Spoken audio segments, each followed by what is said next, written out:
When I come to Lebanon, I was 10 years old with my mom and my brother. Here, I need another operation because my arm there was a problem. So Fritz, he helped me. This is moment, like I told to myself, I want to be a doctor because I want to save people. When the Syrian war started, we had about 800,000 school-age children who were not in school and who had missed at least one, if not 2 school years. But the Lebanese school system was completely overwhelmed.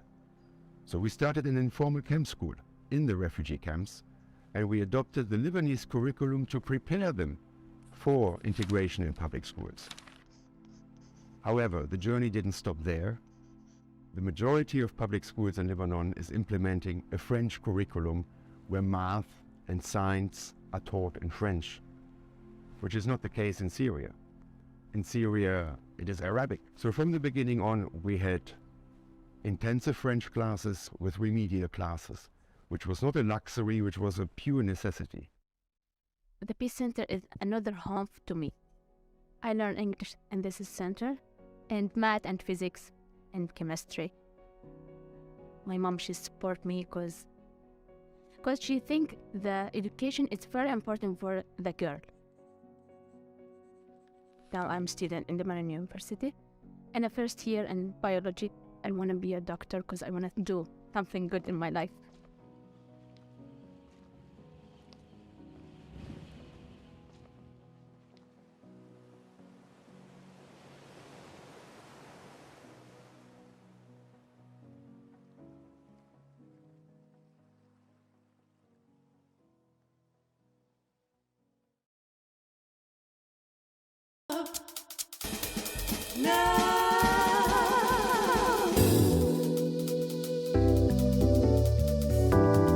More Europe now.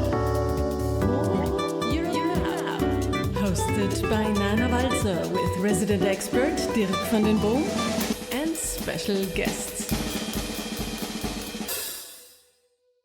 Hello and welcome all you lovely people out there. Welcome on this Friday evening to another chilled out evening with the hottest issues of Europe and in this case also of the world.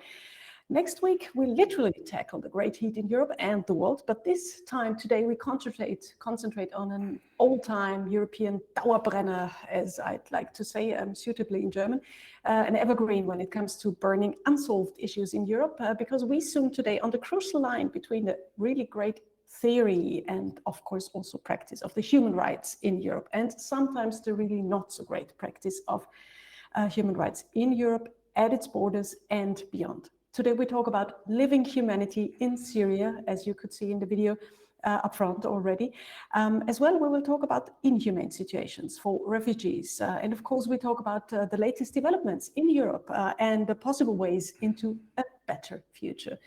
So why do we do that? Besides the obvious reason that it has to be done because it's important. Because in less than a year, the next European elections are coming up and each of us can decide in which direction Europe should progress. And that's why we're here and we discuss the most urgent European topics like the war in Ukraine, like climate change, energy crisis, inflation, anti-democratic developments, human rights, and of course the role of civil society, of all of us in all of this. So who makes this possible that we can do so? At this point, a big thank you to all our supporters. Without you, we would not be here talking about what needs to be talked about.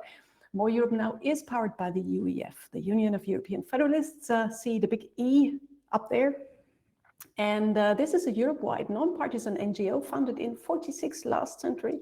And since then aiming to create a stronger Europe. The UEF by itself is funded by the European Commission through the SURF program. And before you cry out loud that we are all bought by the EU, you should know what that is. The SURF program simply stands for the European Union's Citizens' Equality, Rights and Values program and simply supports projects that are actually happening around the Union values on equality, on participation, on prevention of violence. So there is no influence of any kind on us because anyway, we talk about freedom, equality, solidarity, democracy, rule of law, and so on.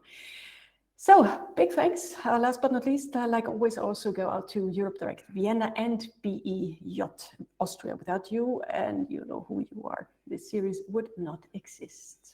And also, and forever and beyond, I'm so very happy to have here with me the one and only who can take the edge off any impossible question, political science professor, science fiction author, and migration expert, who happens to lead his own counseling company on migration issues called Mikado Migration. Professor Dr. Dirk van den Boom, please never leave me, never get ill, never have birthday or find another reason. No problem, no problem.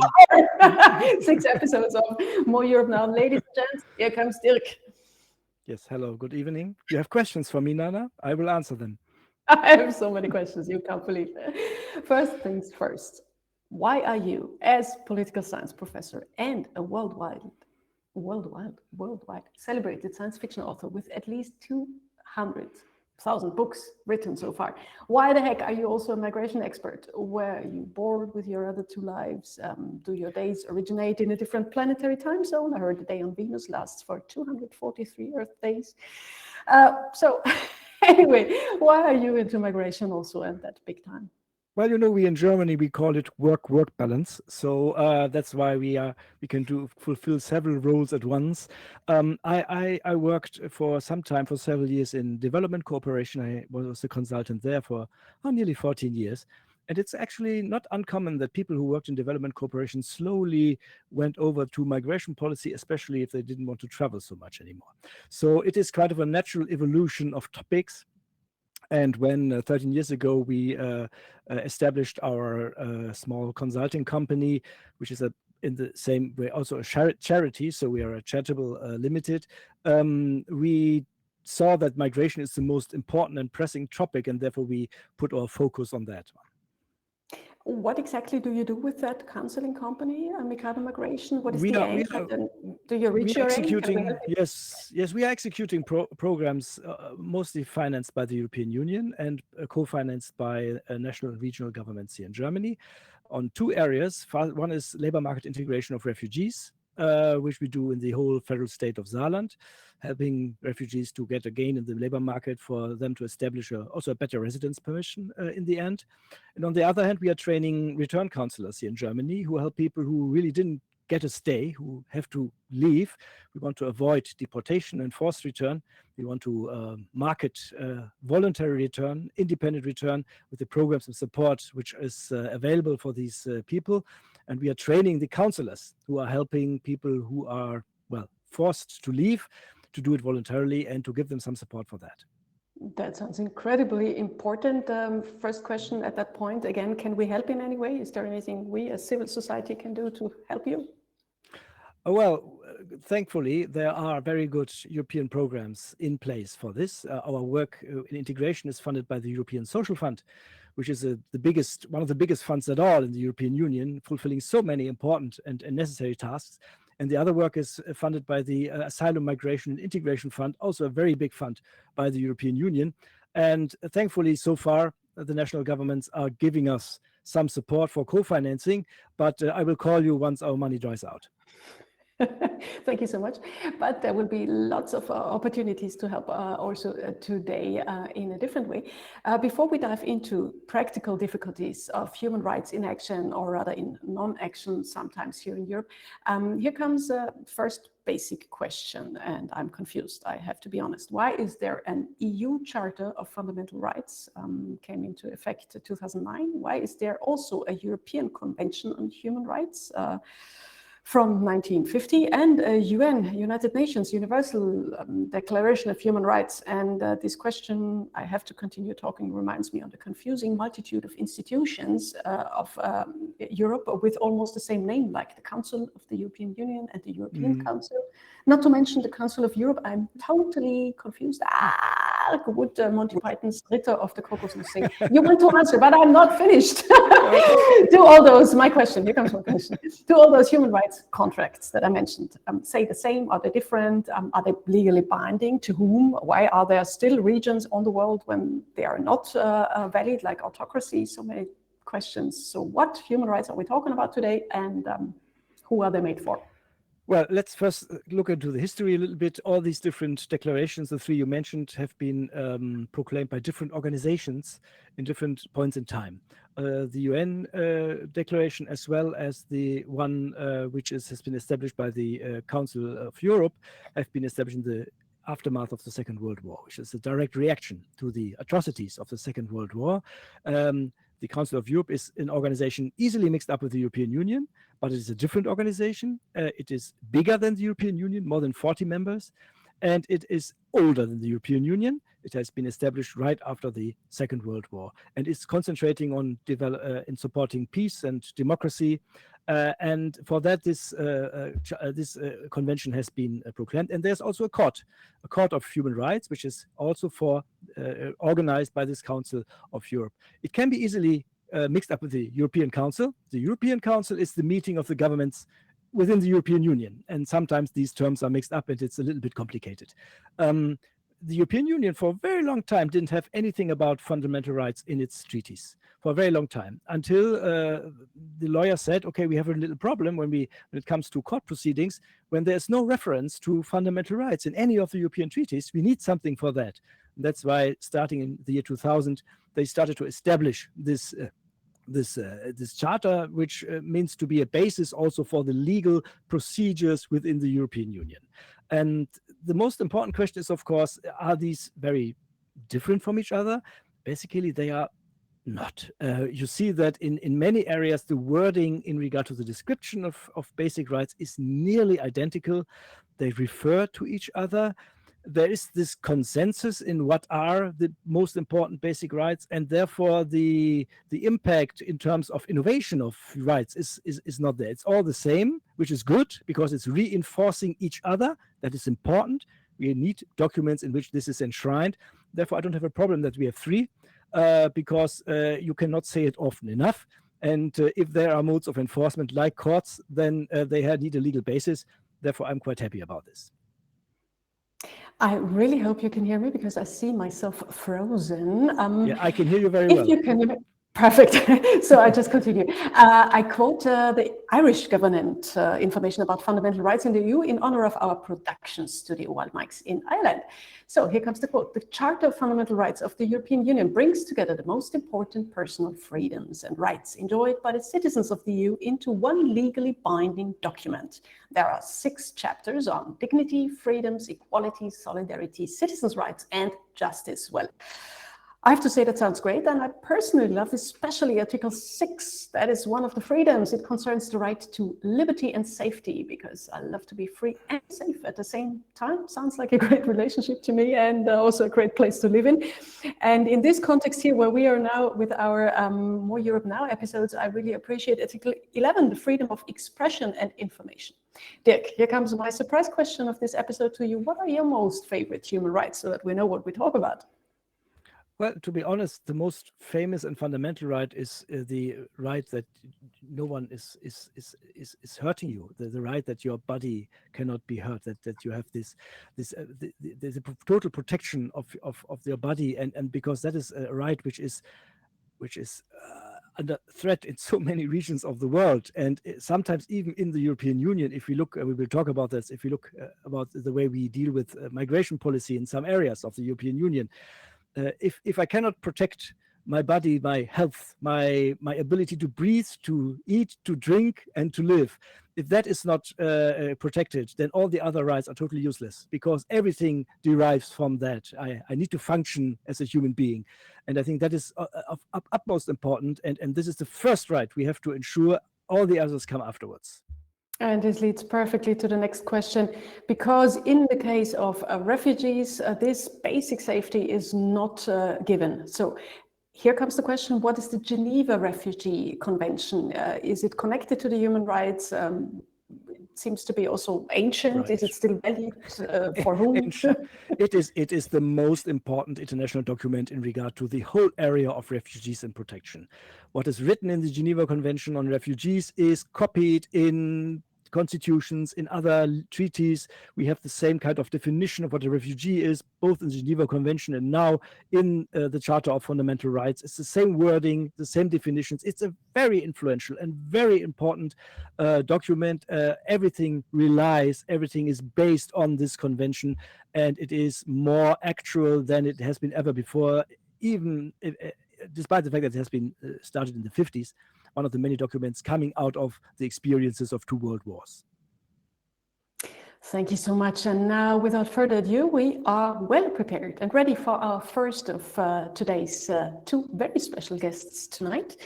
And all of you beautiful people out there, I know Dirk and I are sometimes committed to be stuck in a speech contest. Nevertheless, don't forget to comment, to raise questions. I have one eye glued to the chat, and we'll come to your ideas and questions as often as possible. So here comes one of the personified guards of the human rights in the EU, from the European Fundamental Rights Agency, right here with us, the head of sector Human Rights Structures and Mechanisms. What a lovely title. Also responsible for the coordination of the agency's scientific committee. And before that, until last year, he was policy coordinator, heading the agency's activities concerning the EU's Charter of Fundamental Rights. He's also professor for EU and human rights law, so he totally knows everything about human rights. Mr. Gabriel Toggenburg, hello and great to have you here. Hi, Nana. Nice to be there. I hope you can hear me and see me. I can hear you, I can't see you, but this is actually only due to my not so great internet connection. Okay. It's great that I can hear you. Welcome to our evening. My first question, in your words, why are human rights not self-understanding for everyone everywhere? Why is it not mandatory for every place on earth that every person has the right to live in dignity as he, as she, as they want, or has the right to live in peace, in security, with personal freedoms, in a just system, and so on? In your words as human rights expert, what are human rights and what makes them special? Well, thanks, Nana, for this everything then easy question. And actually, of course, maybe I should correct you in the sense that, in fact, they are mandatory. This is actually the reality, right? Legally speaking, these rights that you have been referring to and that have been described by Dirk, these are entitlements that are not just political wishful thinking, but these are legal entitlements that are guaranteed by various layers of law. So the question is rather, if we all agree that this is the legal obligation that applies around the globe, why are we still living in a reality that is a bit depressing, because we see this cleavage between the legal entitlement and the reality on the ground? And why is that the case? This is the case due to the fact that we are living in an imperfect world with governments that do not sufficiently invest in human rights, and some governments who are actually openly opposed to human rights.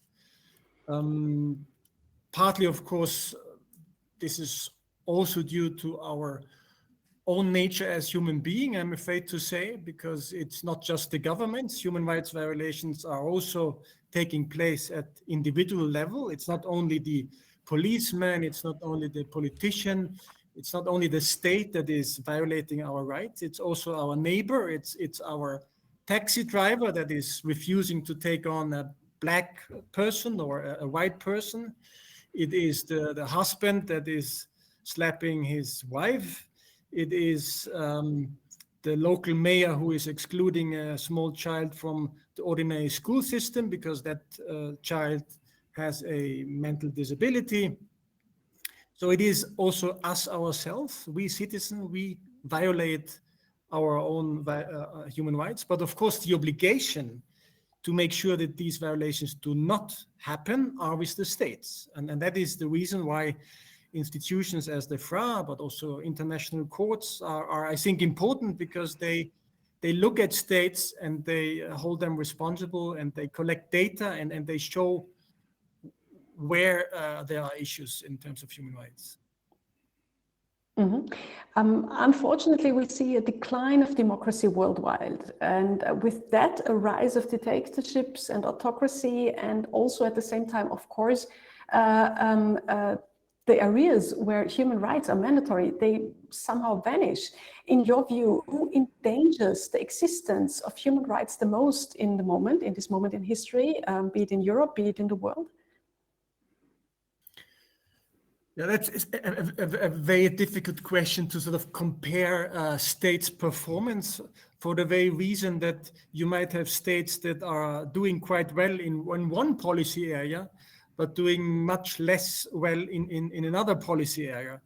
The comparison might be also unfair sometimes, because you might have in one state a huge Roma population where there are major issues of discrimination vis-a-vis that group of population. And then you have a state B where there is not even such a minority group living. And of course, then this state doesn't have the same challenge. Or think of turning to Europe, you have certain member states that are especially exposed to the pressures of migration, whereas other member states are far less so. And therefore also there, I guess the comparison is a bit delicate. But where would I see the major issues? I mean, unfortunately, what we see is the issue of discrimination is something that is persisting.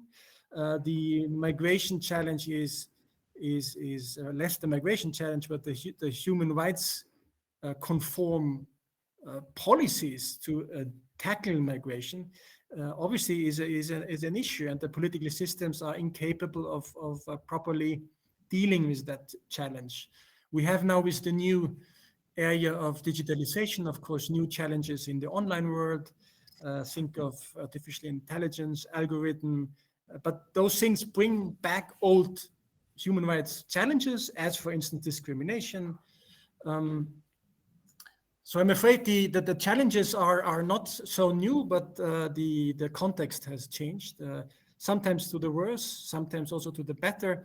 We shouldn't always be only gloomy. We also should look at the fact that, and that is especially speaking for Europe, we see that the human rights structure, so the system that has been developed to defend human rights, think of national human rights institutions, think of courts, think of independent bodies dealing with data protection or violence against women and so on. These institutions do work, they exist. They are sometimes underfunded, they are sometimes not sufficiently recognized, but at least they exist. And at least in Europe, states have developed a readiness to be criticized. And I think that is important. That's at least something we can be positive about. Let me stay at that point, self-criticism a little bit longer. In our grand European self-conception, we Europeans, we like to see ourselves as the pioneers of human rights. The story goes something like that. The Greek invented democracy, or that the French started Enlightenment. And with that, and a lot of revolutions here and there against the church, aristocracy, and other strict systems, slowly a social system based on rationality and a kind of a social contract between the states and citizens was put into place, protecting citizens. And this narrative leads up to, until now, that the EU tries to be a value-based community based on freedom, equality, solidarity, humanity, so to say. But, and here comes the critical questions, are we partly at least lying to ourselves when we look into history, for example, be it colonization or economic greed, that of course exists also now, nowadays still? We quickly get to the question about, for example, climate justice or the responsibility for tragedies, be it in the Mediterranean Sea, for example, or in refugee camps. What is your assessment, generally spoken, on that question of responsibility? Is the EU a human rights defender, pioneer and defender, or in the contrary, something like a bit of an imposter or even a human rights threat itself? Mm-hmm. Thanks, Nana. I think that's an important question. And both you and Dirk partly already gave the reply. I think we are lying a bit at ourselves. If we perceive our continent as being the front runner, the beacon of human rights on this planet, I think we are lying at ourselves for three reasons. One is history, and you gave already yourself the examples. The second is that we are sort of entangled in a constitutional lie, and Dirk was referring to that already. The EU often says that it was founded on the idea of human rights protection, but this is only partly true. As for a very long period, the European Economic Community, as it was founded in the 50s, was not at all dealing with human rights. And the third argument why I think we are lying at ourselves if we speak of human rights as a European value is that human rights are not a European value, right? Maybe there have been established under a certain Western domination, but they are a global set of values.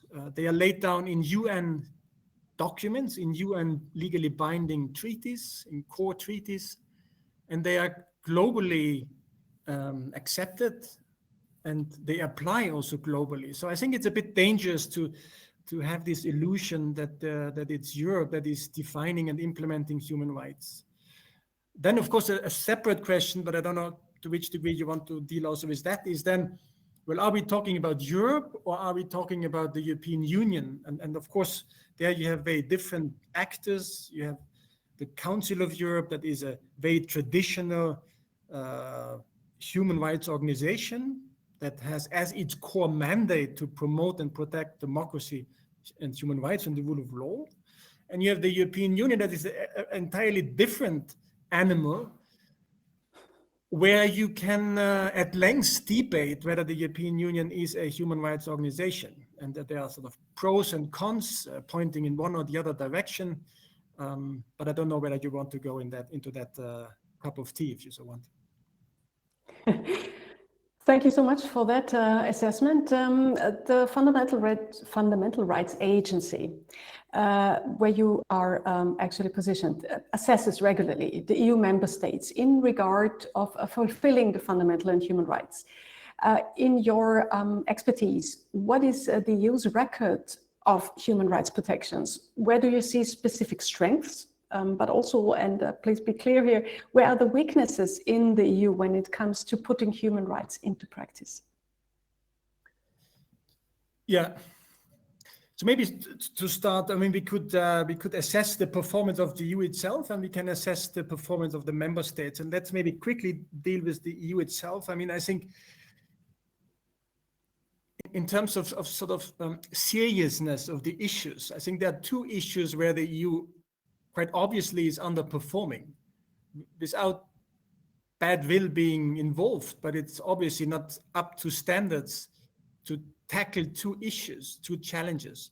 One is that we see that we have a small, but still a group of member states that are backsliding in their human rights, rule of law, and democracy performance over the last decade. And of course, I'm also referring to Hungary and Poland here. And what we call the human rights debate is something that shows that the EU is not capable so far in addressing an issue that is worrying, because we have member states that not only underperform under certain values, but they actually challenge these values. And that is a new phenomenon, which I think is worrying.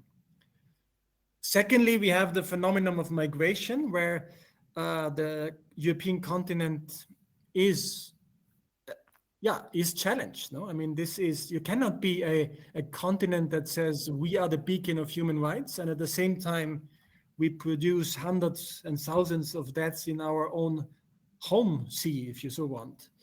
I'm not saying that this is the fault of the EU institutions or the EU itself, but we see that the EU so far was not able to provide solutions to manage the migration process in a manner that is fully human rights compliant. Why is that so? I mean, that has partly to do with the fact that the EU is not yet a state. It is something in between an international organization and a state. And member states do not want the European Union to become a state. So it is an internal compromise that has its weaknesses. So far, there is no appetite for a federal solution to human rights, and therefore the protection of human rights is firstly piecemeal, and secondly, it builds on the buy-in of member states, and this buy-in is not always fully developed. So that is the EU. And very briefly, maybe to the member states, I mean, there it really depends on different member states have different challenges, but what we see is this discrimination is an area that remains a challenge. It is also shocking that still we have, returning to the issue of Roma, the Roma community, we're talking here of millions of people, are still excluded on a continent that is the richest, or includes the richest country of all UN member states. But we also have issues like poverty. And that is, I think, disturbing because still there is a distinction between political human rights and social human rights. And the social human rights are still treated as, the sort of second-class children that are not given the appropriate attention. And that is a problem if you see that in the richest continent of this planet, poverty is becoming an issue. So states will have to realize that they have to invest more in social rights. So that's maybe my take on your question. Thank you for that assessment. We come to our last set of questions. I will try to sum them up into one. How can and how should the EU improve the realization of human rights and help putting them into better practice? What needs to be done, and can the civil society do anything to help with that? Yeah, also not an easy question, right? And maybe it's not just the EU, right? I mean, maybe what I'm trying to sort of put together is not only directed at the EU. I think we all, if we are sort of a mayor in a small city, if we are a politician in a member state, or if we work for the EU, or if we are just, as you were saying, rightly so, if we are just a member of civil society, we should look at various elements. So one is, I think we have to base our human rights on claims, because what you see is that human rights increasingly are misrepresented as sort of politicized wish lists that actually are to be linked to party politics. And that is not true. It's factually not true, because human rights are about legal entitlements, as we were saying. And therefore, you have to found your claims on a solid evidence. You have to say, well, look, this is a survey that I have done. I have spoken to victims. I know what I'm talking about. This is not about policy making. It's not about party politics. This is about the reality, and we have to address this. So that's one point. Secondly, I think states have to invest in human rights structures. We have to invest in courts. We have to invest in ombudspersons. We have to invest in independent equality bodies. You cannot expect to have a good human rights performance without a human rights machinery being well funded and being taken serious. Thirdly, I think we have to go local. Often human rights are perceived as sort of an internationalistic debate. This is about the UN and the EU and maybe the Council of Europe, or it's about state politicians. But actually, it's about it's about our schools. It's about our trains bringing us to our workplace. It's about our small cities. So we have to go local. We have to engage at the very local, immediate level. And then another point is, I think we have to communicate human rights differently. So often, who speaks about human rights? It's lawyers and politicians. Both turn people off. Lawyers you don't understand, and politicians you don't want to listen to. So I think we have to find a different language how to communicate human rights. We have to link human rights to values, to real lives, and also to business cases. We have to explain that human rights actually pays off. Human rights, of course, cost, but in the end, they pay off for every economy. And the Fundamental Rights Agency, by the way, came up with some proposals how to better communicate rights. If you want to go to our website, you would find a nice booklet. And maybe my last point, not to be too long, and as Nana was saying that we have many young people listening to us, I think we have to get human rights into schools. I think it's scandalous that you have high school curricula where people are not talking about human rights, not even taught about human rights. And that's, human rights is, as Dirk was saying, right? This is about how do I speak to my neighbor? How do I carry out my profession? What do I perceive as my dignity? What is the core of my personality? How do I want to be treated in the bus? What sort of language would I accept from my teacher, and what would I not accept from my teacher? This is not about legalistic, elitaristic blah blah blah blah. That's it's actually something which has very much to do with our lives, and therefore it has to start at the schools, I think. That's what I call human education. I would love to see that as a school teaching element. Thank you so much for your expertise, Mr. Toggenburg. May your work bear lots of fruits and may the human rights bloom everywhere. And thank you for your precious time. Have a good evening. Well, thanks for having me, Nana, and have a good continuation. Bye, Dirk, also. Have a nice evening. Ciao. Thank you so much. Dirk, before we switch to our next and second special guest of tonight, I would like to speak with Monty Python again, and now to something completely different, a little bit of an assessment in between before we have hopefully the opportunity to talk to Mr. Bokern straight from Lebanon, which is also not easy with the connection, I guess. So here comes my question to you.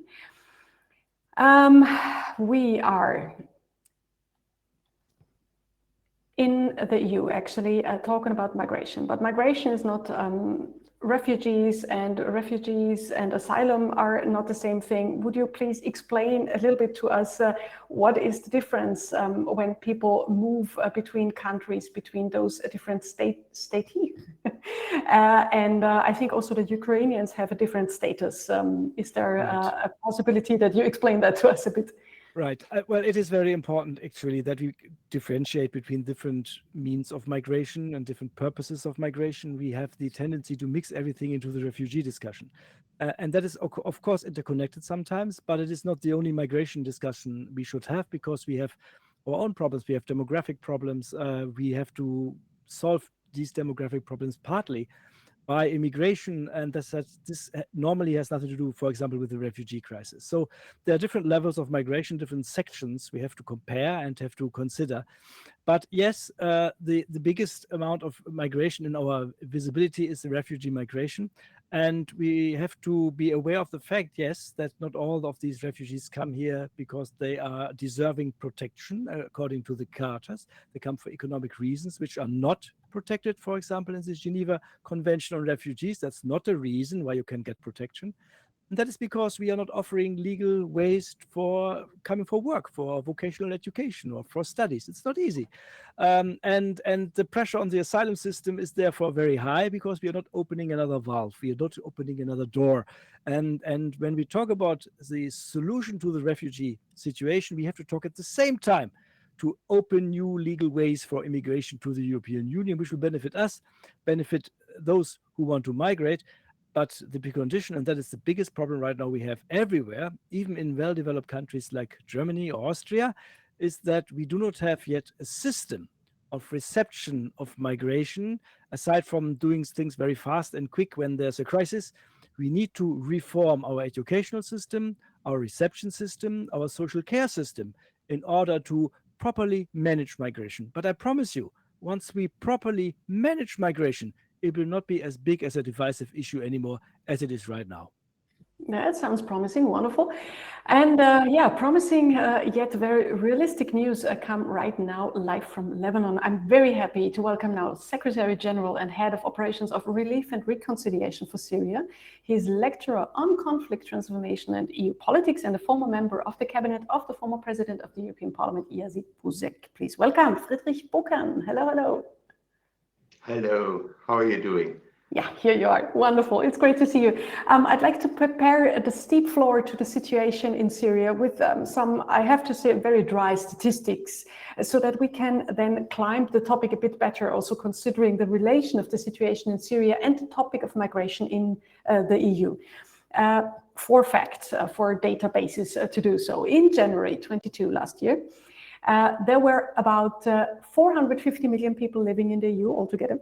24 million of them were not EU citizens, but most of the non-EU citizens in the EU are here for reasons of family or work, so they are not refugees. In the EU, second fact, 1.5% of the population are refugees. In 2021, so before the Ukraine crisis, 2.3 million people came to the EU altogether, whatever reason, immigrating. And 1.1 million left the EU. So the conclusion is without migration, the EU would shrink.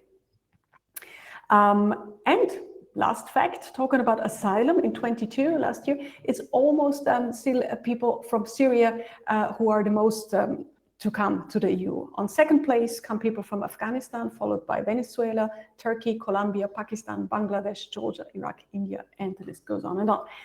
In 2022, also almost 1 million asked for asylum, but most of the refugees from African and Asian countries do not come to the EU. They stay in neighboring countries. So here comes my first question to you, Friedrich. Thank you for waiting so long. Syria is still the world's epicenter of mass eviction. Why are there still so many people leaving Syria or leaving their homes within Syria since more than a decade? It all started in 2011.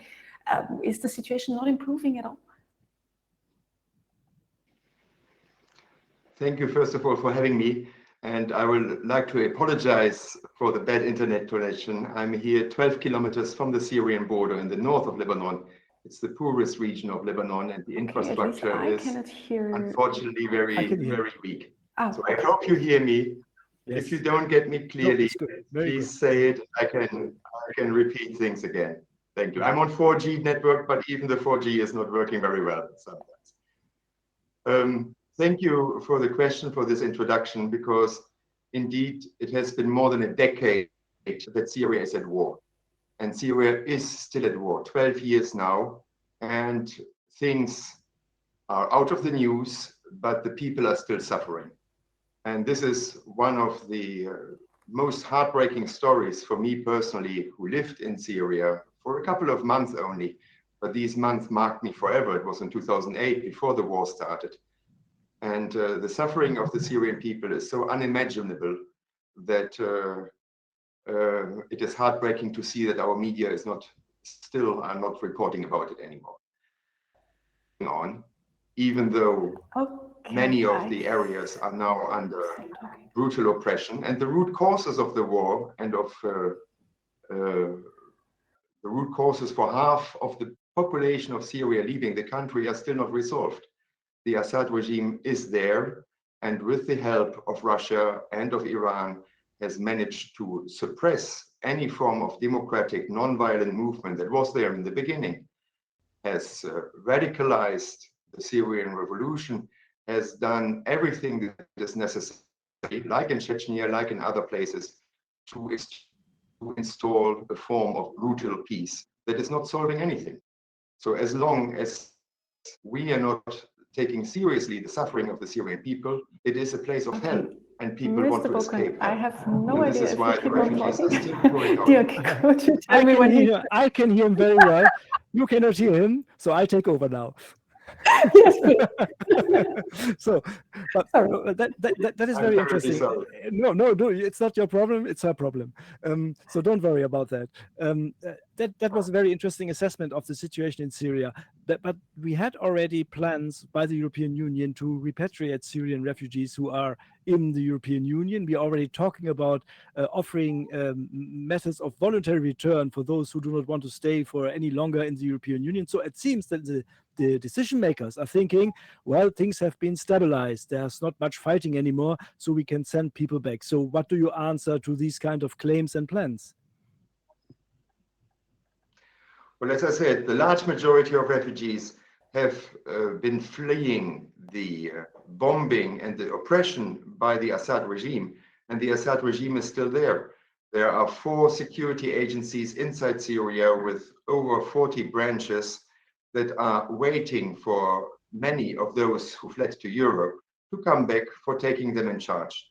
Here from Lebanon, we have seen some pushbacks over the last years in violation of international law, which are not yet at a serious level, which are more symbolic.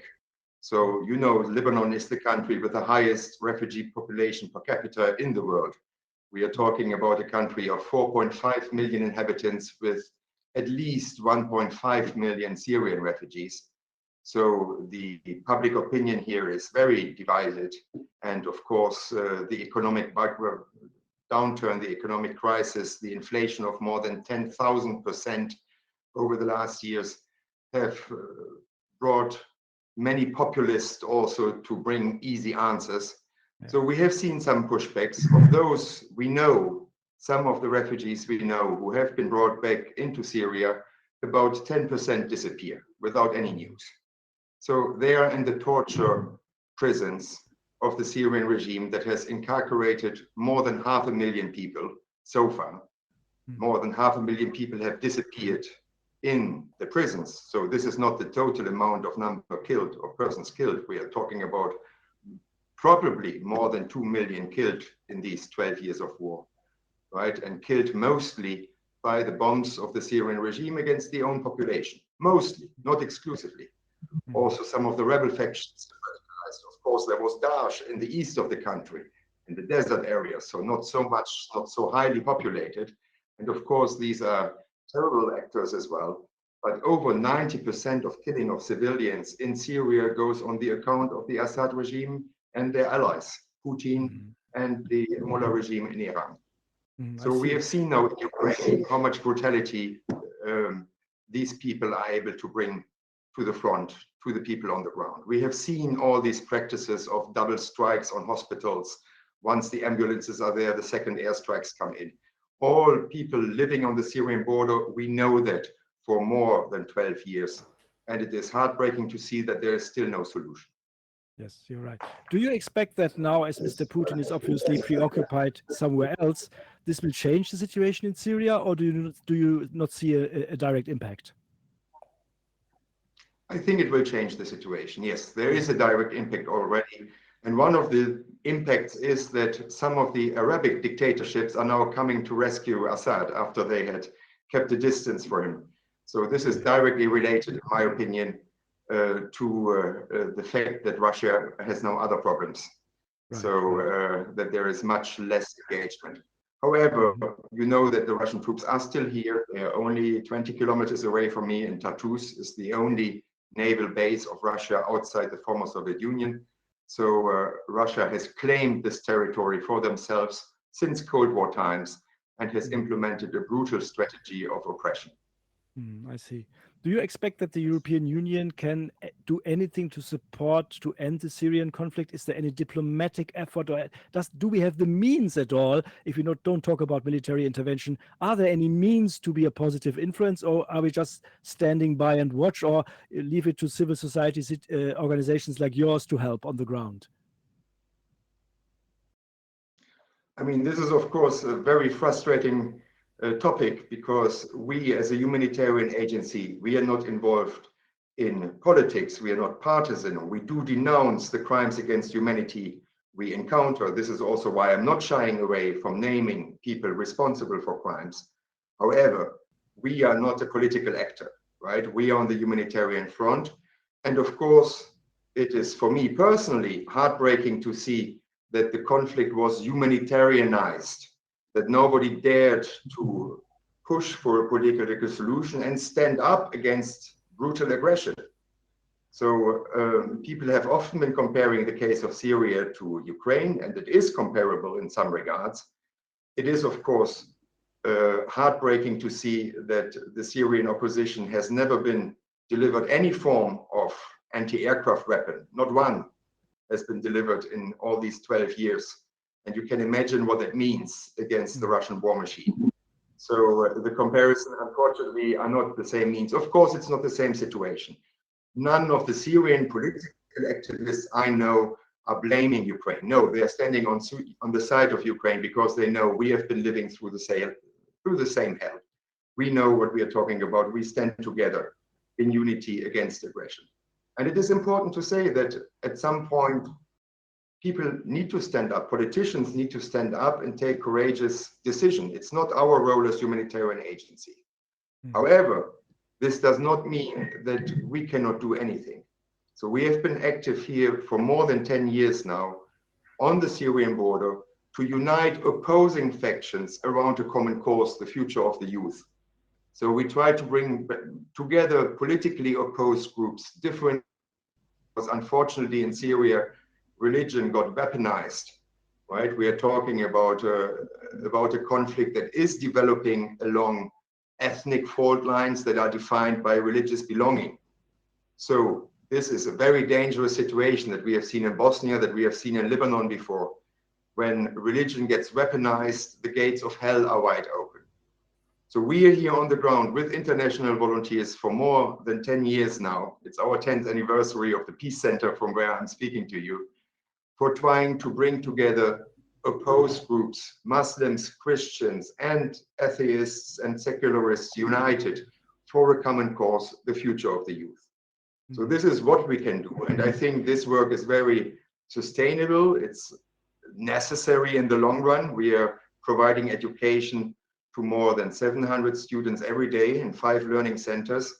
We have brought into school more than 4,000 refugee students who have been lost from the school benches for years, who have not had any form of education for years. So this is the future generation. And we provide psychosocial services, bring them to learn to value each other. Christians and Muslims are going to camps, are singing together in choir, 11 football teams playing together. All this is accompanying a work that is fundamental on the ground, but which cannot replace the politics.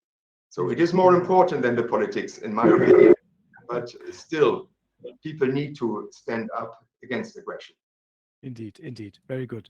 Nana, do you hear us by now? Do you have any additional questions? I have no idea what Mr. Bokern talked about. I have to rewatch it later. But I still have one question, and I hope he didn't answer it yet, because it's a rather impactful and important question. And it has a really long introduction. I'm sorry for that, but I hope it's interesting.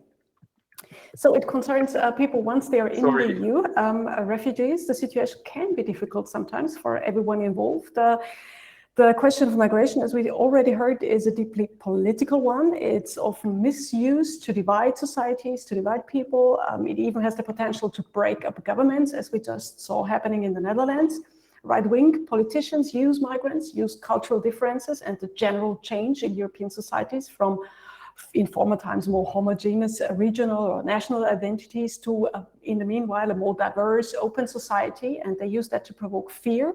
And then we have newspaper articles, and here comes the picture I brought with me that really astounded me today. I just saw at the Süddeutsche Zeitung describing conservative Syrian men demanding that women should stop licking ice cream because that would provoke men's fantasy, as well as they have to cut bananas and carrots in pieces before eating them due to the same reason. Of course, my first impulse was something like disbelief, and the thought like, come on, do we live in the Stone Ages where men still don't take responsibility for their thoughts and actions? And yes, my second thought was, yeah, that's not only some migrant cultures, that's still some traditional conservative cultures in Europe too. They are archaic, so to say, deeply patriarchal and authoritarian.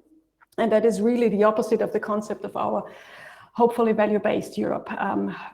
For example, based on the human rights of freedom and equality and non-discrimination. So here comes the question, long intro. What do you say? How to deal best with cultural differences in terms, for example, religion and values? Because you have a lot of experience in a place where you deal with those differences yourself. How do we learn to treat each other equally, just as the human rights demand? Please give us some insight, and I will listen to it later on. Thank you, Nana. I'm sorry I didn't understand everything, but I understood the end of it. So the question of values and the stories, some gruesome stories from Europe in that regard. And of course, I experience a daunting challenge. There's no easy answer to it, right? What we are trying to do is not to impose our values with means of powers. So we make ourselves vulnerable for letting other people develop their own answers without, however, giving up our own values. So this is our whole consensus-based approach that we are trying to do with the different communities we serve. So in our area, the poorest area of Lebanon, we have about 200,000 Lebanese, about 150,000 Syrian refugees. Majority is Muslim, Sunni Muslim. There's a strong Orthodox and a strong Catholic Maronite minority, and there is a Alawite minority. So there are 4 main communities who have very different political standpoints, very different values, and one village is different from the other. So it is a daily challenge because many people are shutting themselves off and are declaring the other as the enemy, and look what they are doing, look what they are doing to their women. So often the question of gender is very much connected to the prejudice against the other, right? Interestingly. So question of Orientalism and of gender studies are very much related. So it is a common narrative that you hear all the time. And it's not easy to find because, of course, we believe in universal human rights, we as an NGO. So we are not neutral in our values. And it is important to speak up to witness. However, it is like in school. If you impose your values by brutal force on the other alone, you will not change the hearts. You will not change convictions. So of course, there is a limit when somebody else needs to be protected from abuse of power. So of course, we do intervene. We call the police when we hear that a child is getting abused in the family or in school. So there are mechanisms in our work, of course, for protecting from any form of abuse, right? There are a whistleblower, there are hotlines, we have rules, and we have regular observations with the communities in this regard. So when somebody is harmed, there is a need for intervention. However, outside of this harm, we are trying not to impose our values, but to propose our values in a form of dialogue, and especially by working together. And I can assure you, once you start working together with the other, who is so horrible in our vision, our understanding, you realize that 99.9% of the others you are human beings like you and me, men and women who are seeking the good, who are seeking to have a better life, who are seeking a better future for their children. And this is the point where we try to unite all people together. A bit like in the European Union, you know, the idea of not only talking about peace, but actually putting our interests together, working together. So I can assure you, so many volunteers, we have 500 volunteers from the West who came here to our peace center and worked together with Syrian and Lebanese staff of all communities, Christians, Muslims, secularists, all united. And it is a miracle. People start talking to each other and people start to become friends. And all of a sudden, my values are not anymore the foreign invader who wants to impose something on me I don't want, but my values become interesting. So, and perhaps I change as well. So without this curiosity, without this little bit of sympathy for the other, of trying to understand, of course, but if we work together and build this trust, there are so beautiful friendships that have emerged out of this. Okay, thank you very much. Nana, do you want to say some closing? Closing words. Mr. Bokern, thank you so much for joining us today. All the very best to you and your activities. If you at home would like to help, you can support the jail relief and reconciliation in Syria. We put the link in the chat. Thank you very much for all your initiatives. Please do. We really need your help. Yeah. Thank you. It is something, Nana, if you allow me, it is something that I forgot to say. So we limit our funding by governments to 50%, independent and being more sustainable. So we rely really on small solidarity from the crowd, from the people who connect, who have sympathy. And I tell you, 10 euros are already enough to provide daily education to one child for a month. So 10 euros per month. If you all who view this can spare it, we can fund the entire school year, yeah, for our 700 children. So thank you for your help. We need you. We need you to talk about us and we need you to help us. Very well.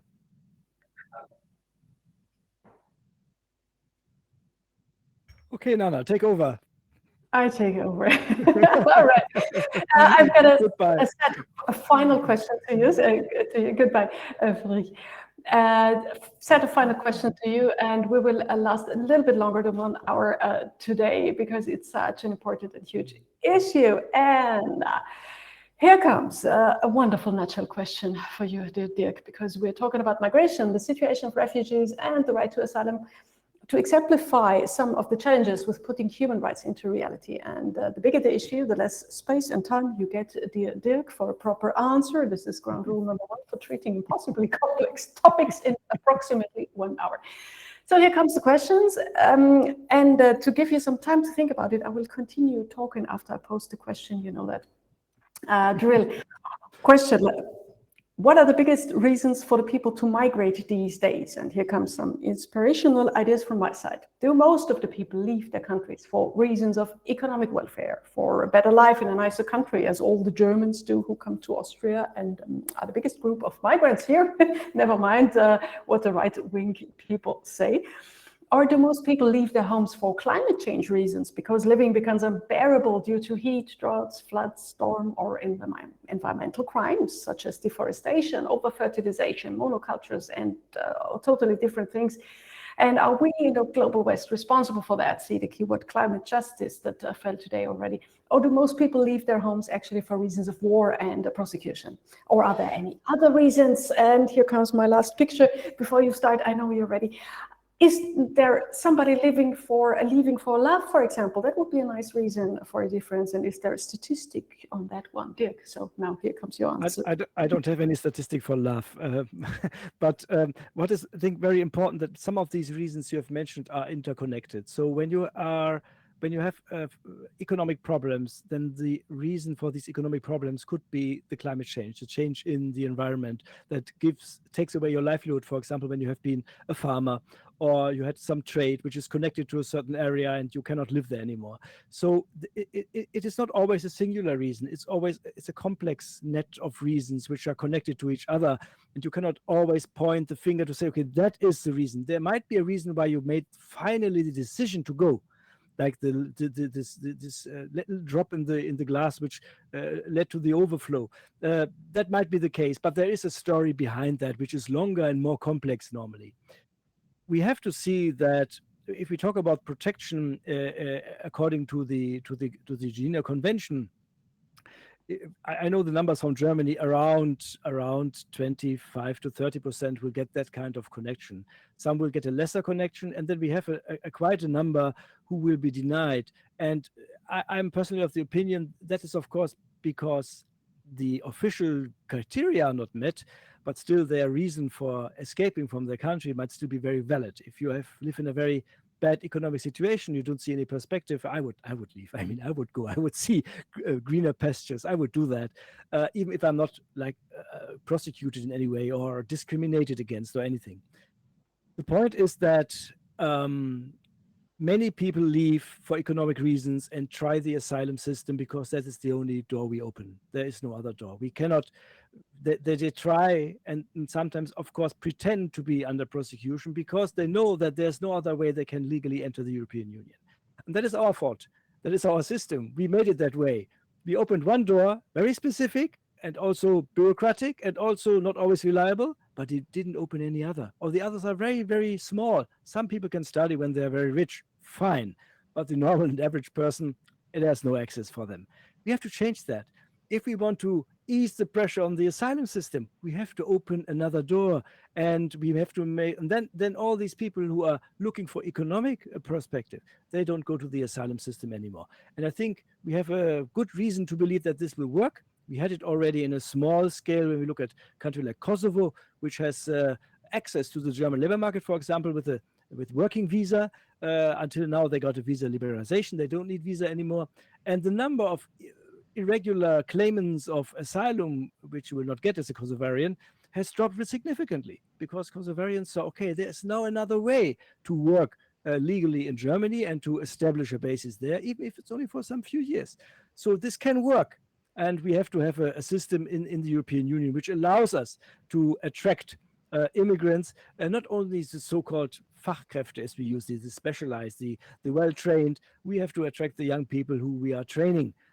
We cannot expect that people trained in other countries will come to us and then are not available anymore. Doctors, for example, there's a new law now in Albania which forbids medical doctors, to leave Albania to the European Union. because we are causing a brain drain, of course. So we have to train these people. We cannot take away the trained ones. Oh, so many important questions I have in my mind now. But let's try to stay with really the human rights connection and the aspects that are not working so well. And let's try to get a very clear picture now in our final minutes what actually is happening. When someone comes to the EU, be it via Turkey, Greece, Italy, the Mediterranean Sea, the Balkan countries, Poland, and so on, and we talk about irregular migration, as you just mentioned now, the difference. What exactly happens at the EU borders? Where do those people end up?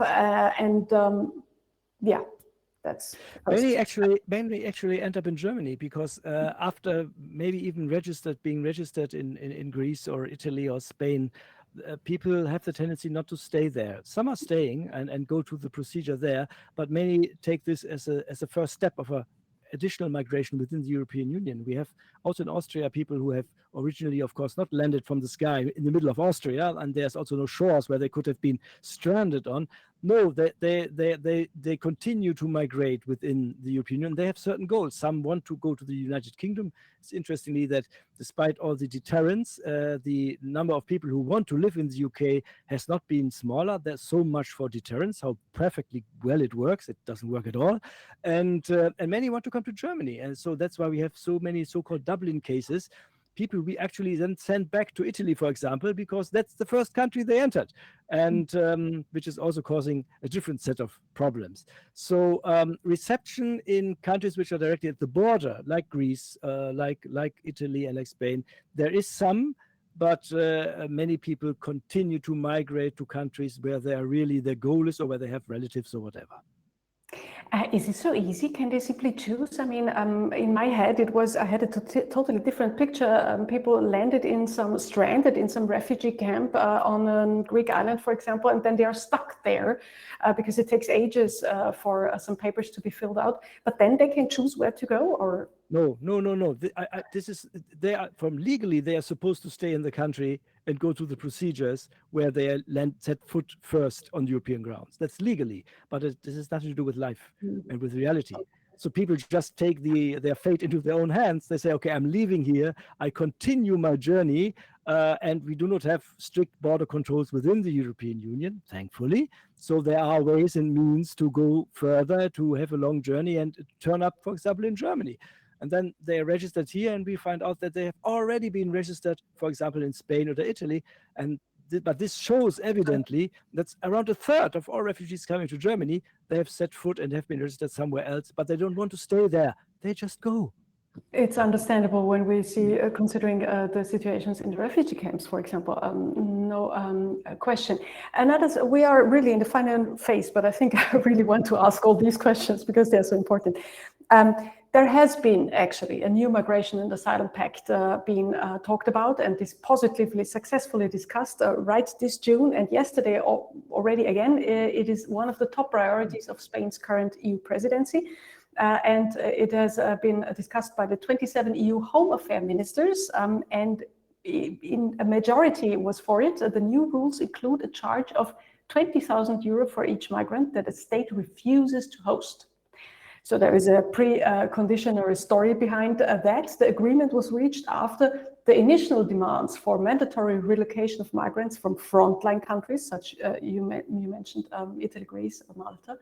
That idea was abandoned in favor of such a €20,000 financial contribution for each migrant that a member state says it cannot host or it doesn't want to host. Of course, Poland and Hungary are against that solution, but the majority vote with countries that represent 65% of the EU's population is enough to realize that agreement. So is this agreement, Dirk, you're an insider of Germany's migration policy and the EU's migration policy, is this agreement a solution to the migration crisis and the humanitarian crisis? No, not at all. Okay. And I think if we talk about human rights here, this proposal, it's not a decision yet because the decision will not be made before the European elections, I think.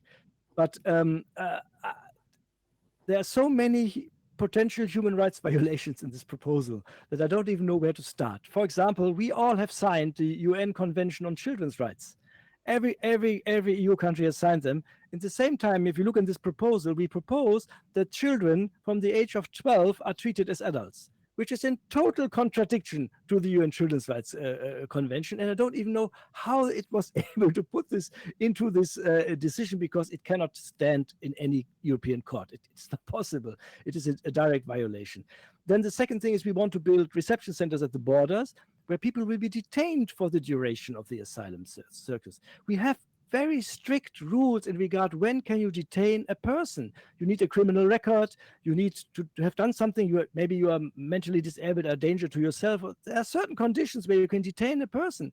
But asking for asylum is not illegal. You have the right, according to the Geneva Convention. You have every right to ask for asylum. If you get it, it's another question. But to ask for asylum, you have the right. That's no criminal case. Why are people detained? On what grounds can you detain people for a period of up to 3 months if you have the whole planned procedure in mind? I think that is very problematic in regard to human rights. And therefore, I think we need a lot more discussion about this proposal, especially if we take into consideration that here, obviously, human rights will be violated. Another deal has been made, or this what we talked about is not a deal yet. You mentioned it was just discussed yet. It's not a decision. Let's get a bit deeper into what's currently happening around that topic. And to do that, let's start with another quote of numbers, data. This year, the migration route via the Mediterranean Sea is heavily in use. 75,000 people came so far to Italy via boat. Last year, until July, it was not even half as much, 32,000. And to end human trafficking over the Mediterranean Sea, the EU just made a deal with Tunisia. For 900 million euros, the Tunisians, should fight the traffickers, stop the boats, and return irregular migrants with no sufficient reasons to flee that would give them asylum status to their countries. Is this measure really stopping the dangerous migration and really putting an end to the often deadly Mediterranean Sea route? We already have similar agreements with, for example, the Republic of Niger in Africa, which is directly in the routes, former routes to the desert to North Africa, to stop migrants, and they did some very strict measures to do that. I will not comment on that further. And it did not solve any problem. And I think we need to cooperate with the Mediterranean countries in North Africa in regard to migration. We need to do that, yes. But I'm not quite sure if shoring up dictatorships like in Tunisia, who are known for not dealing very constructively with their own population, not talk about migrants. There's a good deal of racism in regard to that in Tunisia as well. I don't think that will solve any problem. It's an effort to externalize the problem, so it will not reach the European borders, and therefore it will not reach the European polity and not the political discussion. But I fear that even 900 million euro will not be enough to do that, because that kind of police state Tunisia has turned into is much more expensive.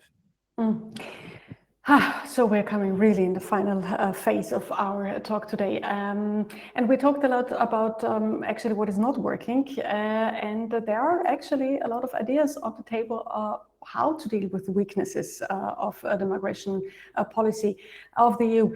And when it comes to realizing human rights at the same time, also in the refugees context, especially the UEF, the European Federalists, they have many constructive ideas concerning, for example, better European asylum and immigration policy, a more ambitious EU economic migration policy, as you also already mentioned, also a true European border service, which is also not existing.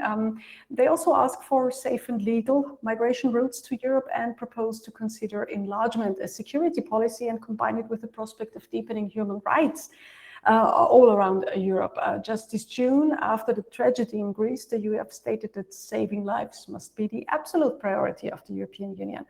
And when we consider all these ideas, there are a lot of constructive yet different demands in that pot, so to say.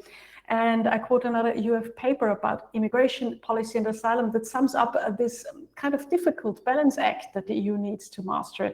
And after that quote, I come to my question. So the quote states, Europe's success on these issues will depend on striking a balance between commitments to human rights and the freedoms of European citizens on the one hand, and the need to ensure and secure the Schengen area and the Union's external borders at the other.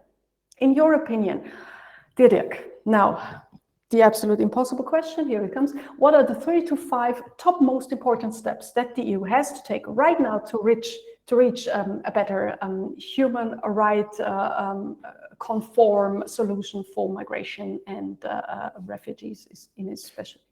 Well, first, what we need is a European asylum system which is effective and is following common guidelines, irrespective if I apply for asylum in Greece, in Germany, or in Sweden. And I think that is something which is very much missing. We have an agency for that to streamline asylum policies. I think this agency is doing good work with a lot of very good proposals, but it's just proposals. I think that's the first thing. The second thing is we have to start again with proper monitoring of the Mediterranean Sea and rescue missions, which we did in the past. We have more or less stopped it or reduced it to a minimum. And we are doing in some areas the opposite. We are pushing people back into the water. I think I absolutely agree. Saving lives on the Mediterranean Sea is the first thing. These people do not necessarily get permanent access to the European Union. They can ask, that's the right, for asylum. They might not get it granted and they might need to return. But the solution is not letting them drown in the Mediterranean Sea. I think that should be a minimum in human rights standards we all have to follow. And I think that this is something the European Union has to work on. I would like to correct you. We have a European Border Agency, which is kind of already developing into a European Border Service, the Frontex, which has been under criticism for some time, is doing some internal reforms, which look promising, actually. That is something which is not widely reported. But yes, they have learned, I think, from many mistakes they made in the past. And it has an instrumental role in future border security and in the steering of migration streams. So I would personally say, let us strengthen Frontex, but let us also strengthen the human rights observation within the agency, because of the danger that people who are, well, more into security and much less in the right area active get out of control. But I think we can do that. And I think we have learned, and I think we can learn. But there's one very basic thing, and that's the one last thing I want to say. We have to accept that as long as we do not have the World Federation, nations have the right to decide who is legally on their territory or not. This is a basic right of a nation state. And if we see the European Union as something between a nation state and an international organization, it is also the basic right of the European Union. How we define who can enter and what kind of limit we set, that is a matter of political discussion. But I think that as long as we have more than 100 countries on this planet with big disparities, we need to have this right to have this decision. The internal discussion about that should be more rational and less populistic. Anyway, all countries should be obliged to follow the human rights. Really have to say at that point, this should not be something that can be chosen. Anyway, I wish at least for that. Very last question for today. What can we do? What role has the civil society when it comes to help inhumane situations? First of all, we do what we do right now here. We have to inform people. We have to spread the word. We have to put some rationality into the discussion and make sure that those who don't want that rationality, who want to follow a political agenda, especially from the right-wing side of the political spectrum, have something put against it. I think that we have to talk more about it in a different way. And I think that when we are listening to discussions, when we are participating in discussions, we can be aware of the way these discussions are conducted, and maybe we can then intervene and criticize the way we are talking about the topic. Second thing is, especially when it comes to the human rights in regard to refugees, and I have to absolutely follow Gabriel Toggenburg at the beginning when he said we have to start thinking local.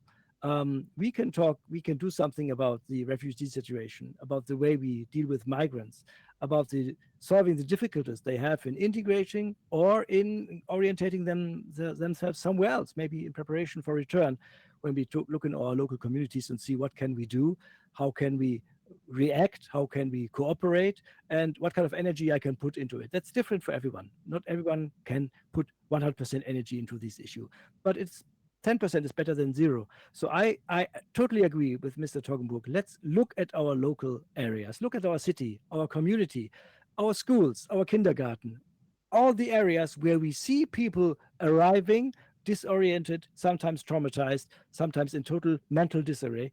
And where can we support, where can we help with little steps? That will already go quite a way. So it starts with how we deal with each other. Yes, thank you so much for your wisdom, your expertise, your work in the field of migration. I'm so much looking forward to our next episode together next week, where we'll dive in yet another burning topic that is relevant for our peaceful living here in Europe, but also in the world. I wish you all out there a great evening. Thank you for staying here with us so long. And it's very reassuring to see that you constantly stayed with us. And well, hope to see you next week. And also, if you would like to support Friedrich Bokern's initiative here, once again, I think comes the donation link in the chat. And I say bye to everyone. Bye-bye. More Europe now.